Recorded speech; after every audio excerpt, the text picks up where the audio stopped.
SEC quarterback projections, better quarterback situation or not? I'll start at the bottom alphabetically and work our way up. And it'll be interesting to what you say first with Vanderbilt. 5-star true freshman quarterback Jared Curtis projected to be the starter. Second best player in the portal.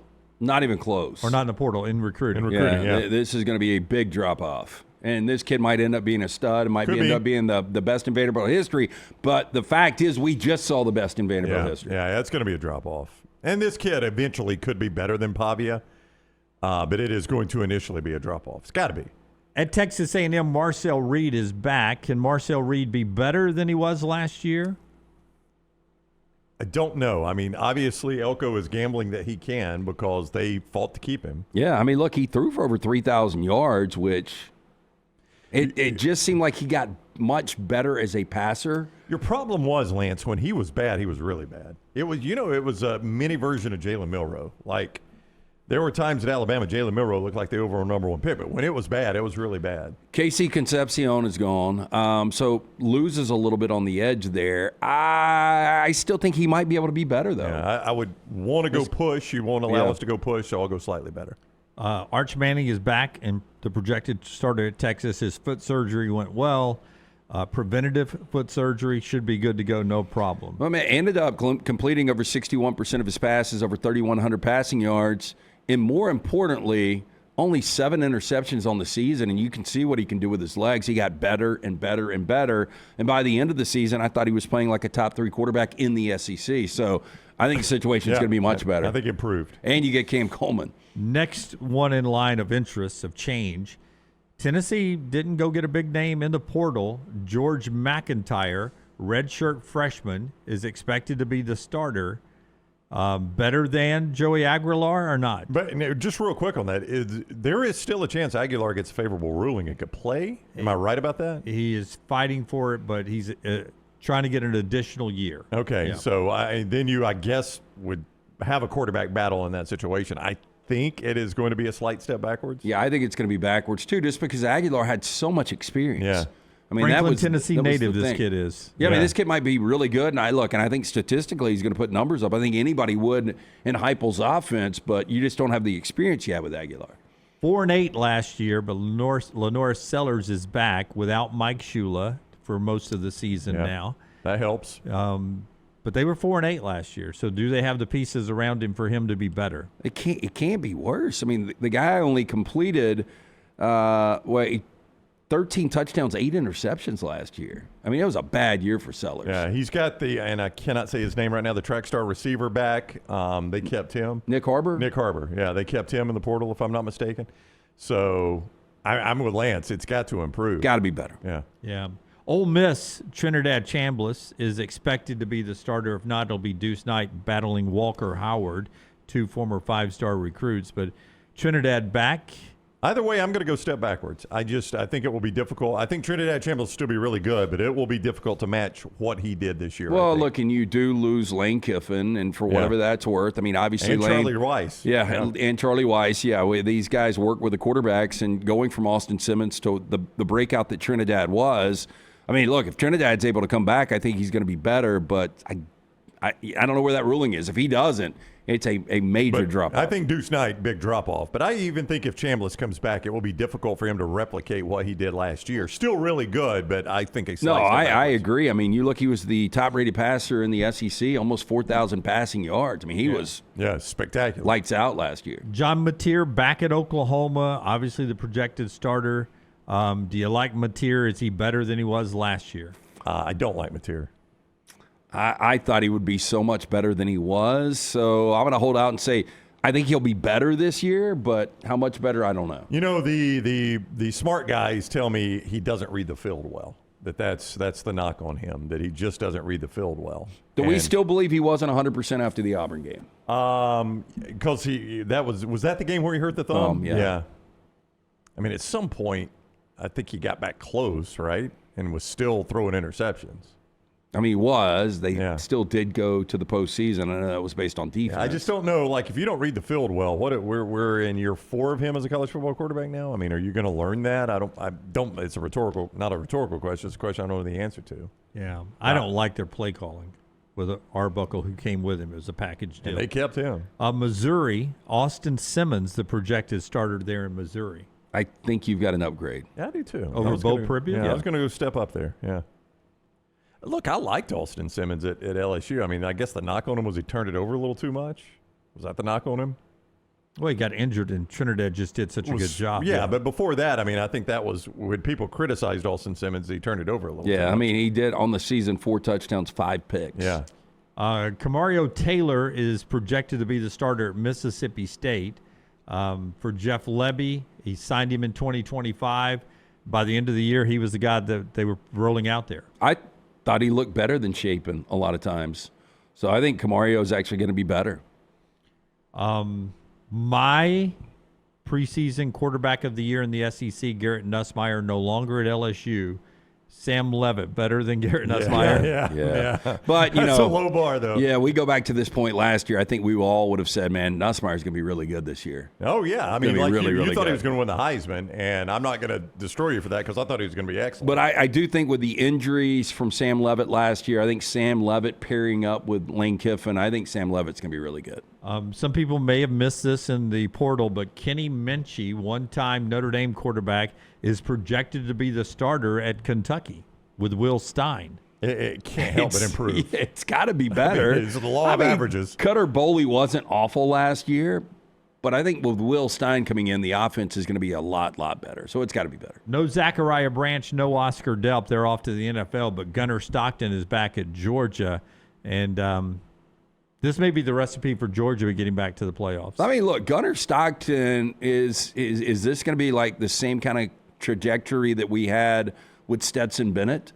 Like You everybody say was that like, because he's a balding white guy? yeah, well, and look, he looks like he's already selling insurance, but everybody's like, he's just kind of a game manager. When you look at what Stockton did last year, he only turned it over 5 times, 24 touchdowns, 5 picks. I thought he was really good. A lot of those were short, kind of That's what easy I was gonna passes say. to Zachariah. Yeah, I think I don't have the number in front of me, but I remember somebody gave us the number, and it might have been you, Jim, was the completions 20-plus yards down the field, and there were none. Like, you were like, wow, they just do not throw the ball down the field at all. They just don't have those receivers, Yeah. though. Zachariah he set a Georgia record for receptions in a year, but it was so much underneath stuff. I mean, I can't remember the last dominant receiver they had. It was George Pickens, but he didn't play. Exactly. This is the biggest gamble and, to me, the biggest unknown. Florida, Aaron Philo, the redshirt sophomore from Georgia Tech, with his OC Buster Faulkner now in Gainesville. That seemed to be an offense that was all on Haynes King. Aaron Philo. Philo, when he played over the last couple of years, I thought he was pretty good, but it was a downgrade, obviously, behind what Haynes King gave you. And I just didn't understand DJ Lagway. I thought Lagway was going to be really good. The easiest answer on the board is Byron Brown at Auburn. It's like Kentucky. I mean, I hate to say that for Auburn, but Auburn fans, I think, have to agree with me. It's like Kentucky. Like, there is nowhere to go but up from where Auburn's quarterback we was. got sold Billagoodle and Peyton Thorne a couple of years ago with Hugh Freeze. Then again with Jackson Arnold, how good he was going to be. This has got to be the year that Auburn really gets good production from their quarterback, even with Golish it being year one. The best quarterback they've had since Bo Nix, which, doesn't seem like that long ago, but it really is. And it feels like dog years for Auburn fans, I'm sure. KJ Jackson's the projected starter at Arkansas, replacing Talon Green. I liked Talon Green, and, I continued to say he's good enough to beat somebody that they're not supposed to. They never got to do that last year. Talon turned it over too much. His defense was awful, though. Yeah, it was not on him. Yeah. Yeah, so I don't know. I will say a step backwards. A.J. Hill came to Arkansas with Silverfield from Memphis. He was a big recruit from Memphis, but is yet to see the field. That could be an interesting competition.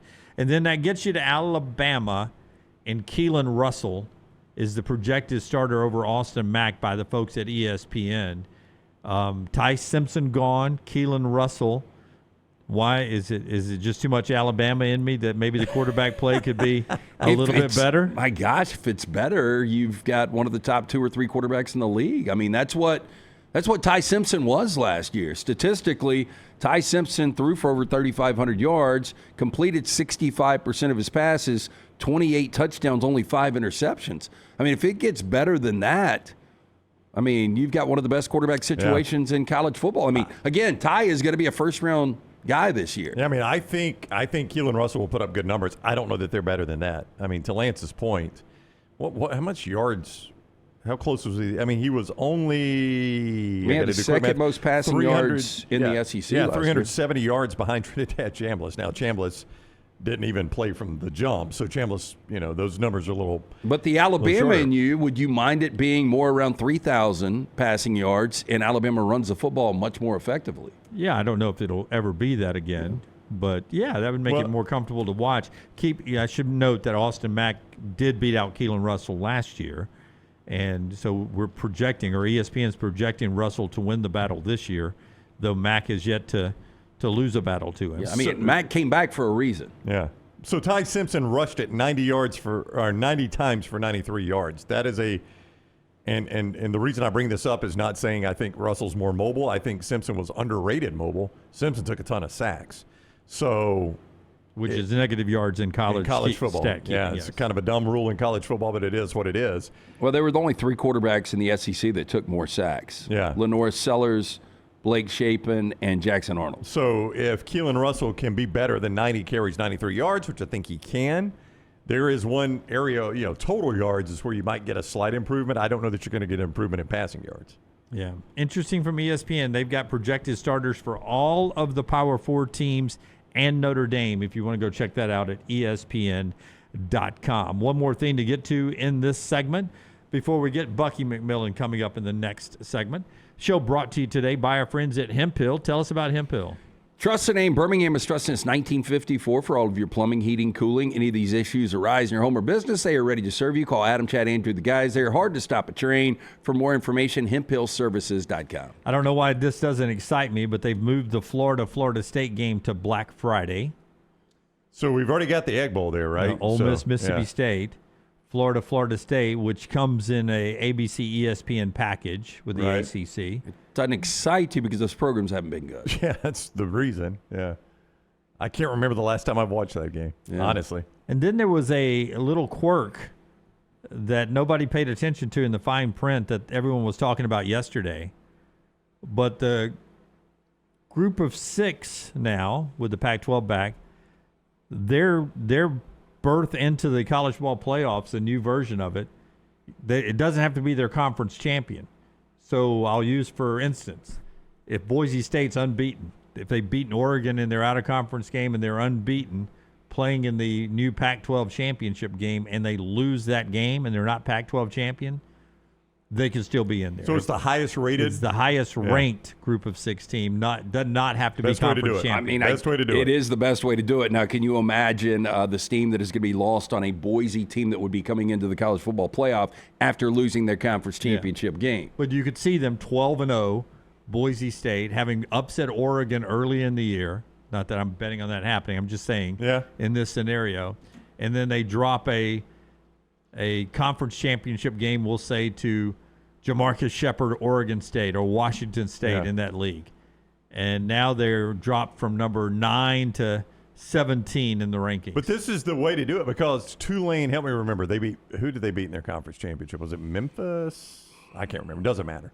Had they lost North Texas. Was it North Texas? I think so. Had they lost that game, I think we all still believe Tulane was the best Group 5 team. Group 6, whatever you want to call it. Yeah. I don't know if I do or not. You don't? If they lost that, you would have thought James Madison was better just on that one loss? No, I think I would have gone North Texas or Memphis, whoever was the team that was going to beat them.